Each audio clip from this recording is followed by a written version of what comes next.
কিরে তুই খারাই রইছ কা? তোর মন খারাপ কা? কিছু কবি? জি মহাজন, আব্বাই খুব অসুস্থ, হাসপাতালে ভর্তি করে এসেছি। ডাক্তার কইছে অপারেশন করানো লাগবে। কি কও তুই? হ মহাজন, ডাক্তার কইছে অপারেশন করতে 2 লাখ টাকা লাগবে। এত টাকা লাগবে? মহাজন, আপনি তো জানেন আমার এমন কোনো আত্মীয় স্বজন নাই যে কেউ 2 লাখ টাকা দেবে। আপনি ছাড়া আমার তো আর বর্ষার কেউ নাই। আমি তো আপনার এই জায়গায় কাজ করি। আপনি যদি আমার 2 লাখ টাকা দিতেন তাইলে আমার আবার অপারেশনটা করাইতে পারতাম।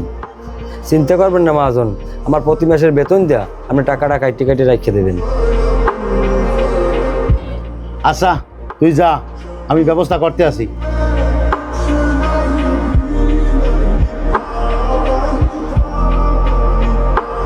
এই ধর, এখানে 2 লাখ টাকা আছে। ইব্রাহিমের বাপের আজকে ওরা অপারেশন, যেমনি হোক টাকা 2 লাখ করতে পৌঁছেই দিবি।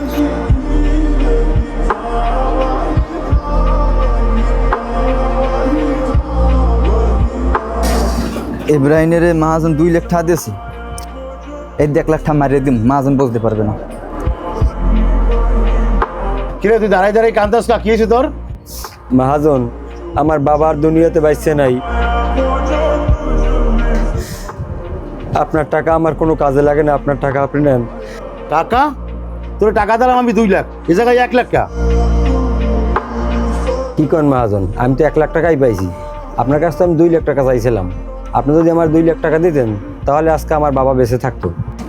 আচ্ছা রাখ, তুই বিষয়টা আমি দেখতে আসি।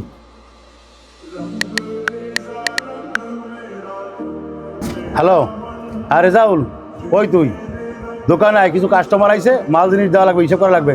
হ্যাঁ তাড়াতাড়ি আয়। আচ্ছা।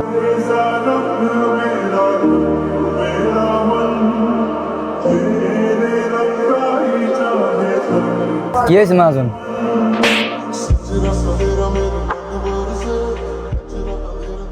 তোরে আমি টাকা দিয়েছি 2 লাখ ইব্রাহিমের দেওয়ার জন্য, তুই টাকা দিস 1 লাখ।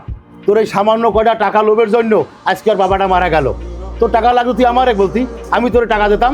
তোর কারণে আজকে ওই ছেলেটা এতিম হয়ে গেছে।